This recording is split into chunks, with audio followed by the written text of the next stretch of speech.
ഞാനൊരു പിഴപ്പ് പെറ്റവനാണല്ലേ? തന്തയില്ലാത്തവൻ. കോവിലകത്തെ തമ്പുരാട്ടിക്കുട്ടിക്ക് വിവാഹത്തിന് മുമ്പ് പറ്റിയ നാണം കെട്ട തെറ്റ് ഭ്രൂണഹത്യ തീർക്കാമായിരുന്നില്ലേ? അല്ലെങ്കിൽ പിറന്ന് വീണപ്പോ കഴുത്ത് ഞെരിച്ച് കൊല്ലാമായിരുന്നില്ലേ?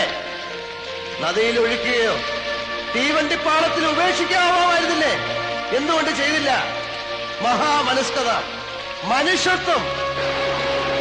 ഭിക്ഷ കിട്ടിയതാണെന്നറിയാത്ത പൈതൃകത്തിന്റെ പേരിൽ അഹങ്കരിച്ച ഞാൻ വിഡ്ഢിയായി. ദാനം കൊടുത്ത് മാത്രം ശീലിച്ചവന് ഈ ജന്മം പോലും ഒരാളിന്റെ ദയായിരുന്നു എന്നറിയുമ്പോ ഇതെന്റെ മരണമാണ്. മംഗലശ്ശേരി നീലകണ്ഠന്റെ മരണം. ആവശ്യത്തിനും അനാവശ്യത്തിനും ഞാൻ എടുത്തു പറഞ്ഞൊരു പേര്, എന്റെ അച്ഛന്റെ പേര്, എന്റെ നാവിന്റെ തുമ്പിലിരുന്ന് പൊള്ളുകയാണ്. ആദ്യമായി ഞാൻ വെറുക്കുകയാണ്. എനിക്ക് വെറുപ്പാണ്.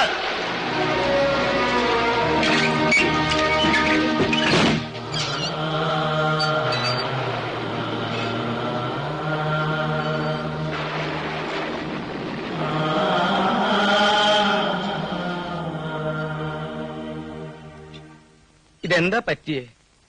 എന്തെങ്കിലും ഒന്ന് പറഞ്ഞില്ല. എന്നെ ഒന്ന് വഴക്ക് പറയെങ്കിലും ചെയ്യ്. വരേ. ആരാത്? ഓഹോ, അതപ്പൊ നന്നായത്. എന്ത് പറ്റി നീല? താൻ ചോദിച്ചതിന് ഉത്തരം പറയും. ആരാത്? ഇതെന്താ എന്റെ നീല?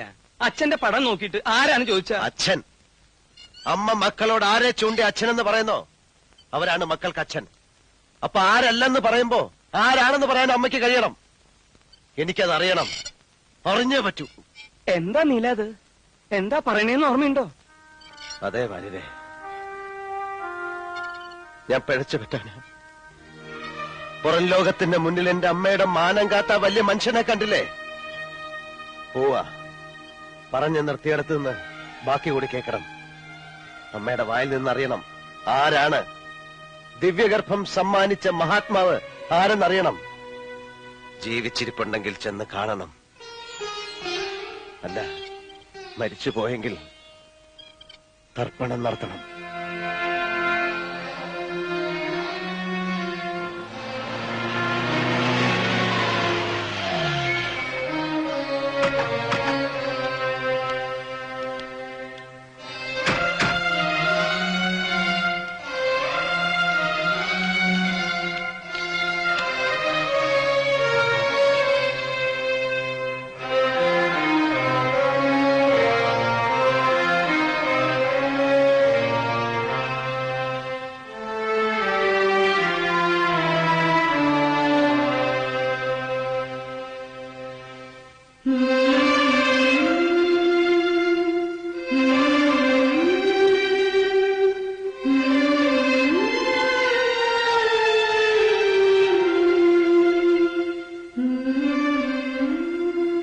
ഒന്നും മുഴുമിപ്പിക്കാതെ പോയി അല്ലേ വനിതേ?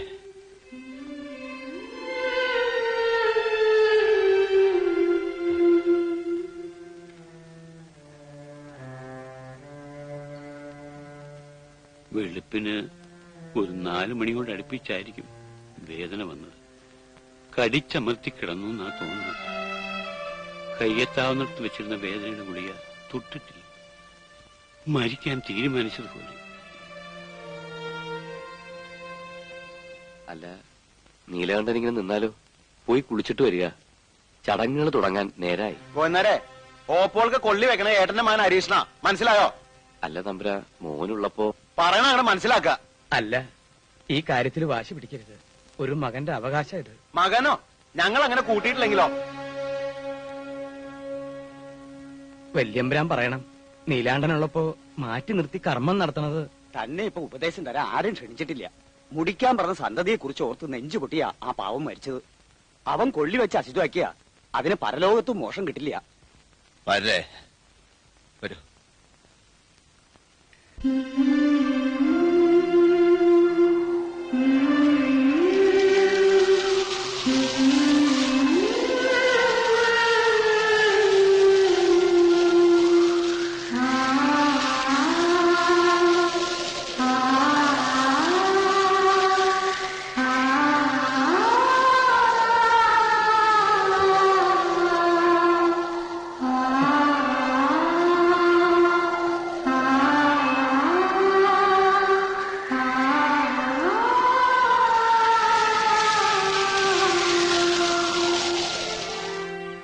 അറിയാനുള്ള അവകാശം കുഞ്ഞിനുണ്ട്.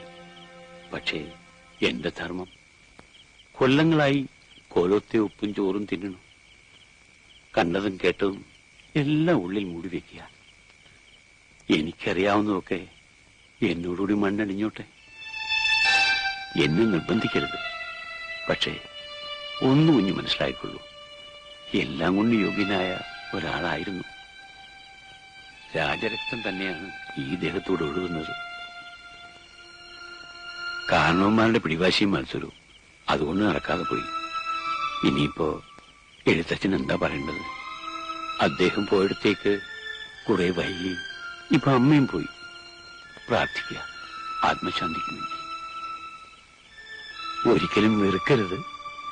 ആകെ കണ്ടു കിട്ടിയ കുഞ്ഞായിട്ട് അമ്മ കണ്ടിരുന്നു എന്നുള്ള വിചാരം വേണ്ട. കുഞ്ഞായിട്ട് തന്നെ കരുതിയിട്ടുള്ളൂ.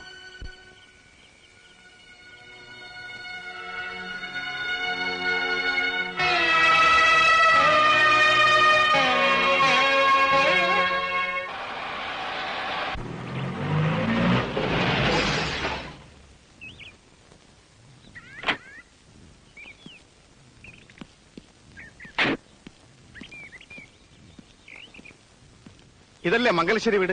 അതെ. ആരാ? ഞാൻ മദ്രാസിൽ നിന്ന് വരിക. എന്ത് വേണം? നിങ്ങളൊന്നും വേണ്ട, അപ്പുമാമയൊന്ന് വിളിക്കൂ. വരേ. അയാളാരാ? എനിക്ക് അപ്പുമാമയെ മാമ്പറ്റ അപ്പുക്കുട്ടി നായർ മൂപ്പരയാണുള്ളത്. ആരാത്? ഒരു പിടിയില്ല. അപ്പുമാഷെ കാണാൻ തോന്നുന്നു. എവിടെന്നാ? മദ്രാസ്നാ. എന്റെ അമ്മയുടെ അണ്ണാത് അപ്പുമാഷൻ. ഓ, മരിച്ചുപോയ കുട്ടിമാളുവിന്റെ മോൻ. പണ്ട് മദ്രാസിലേക്ക് നീ നാട് വിട്ട്. നാട് വിട്ടതല്ല, നാട്ടിൽ നിന്ന് കുറച്ചാലും മാറിയുന്നതാ. നീ അങ്ങ് ചീർത്തല്ലോ. ഞാൻ കാണുന്ന കാലത്ത് നീ കോല് പോലെ ഇരുന്നതല്ലേ. ചെല്ല്, ആ പത്തായപ്പുരയിലാ മാഷ് താമസം.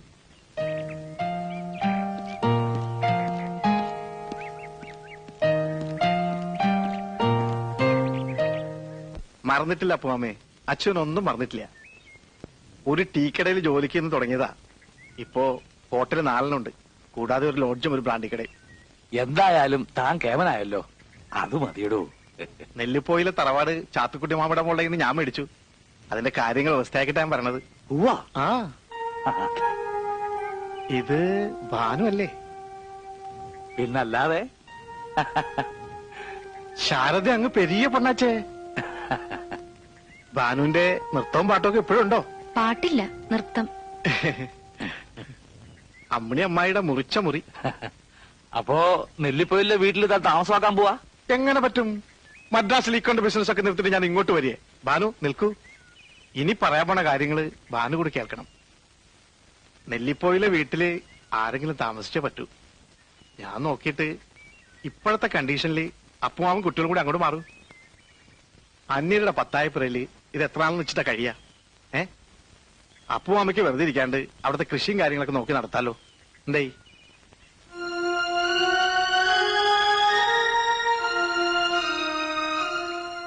എന്താ ഭാനു, ആരും ഒന്നും മിണ്ടാത്തെ? എന്നെ അന്യനായിട്ട് കാണാ? ഏയ്, അങ്ങനെ പറയല്ലേ അച്യുതാ. കുട്ടിമാളും എന്റെ സ്വന്തം പെങ്ങളല്ലേ.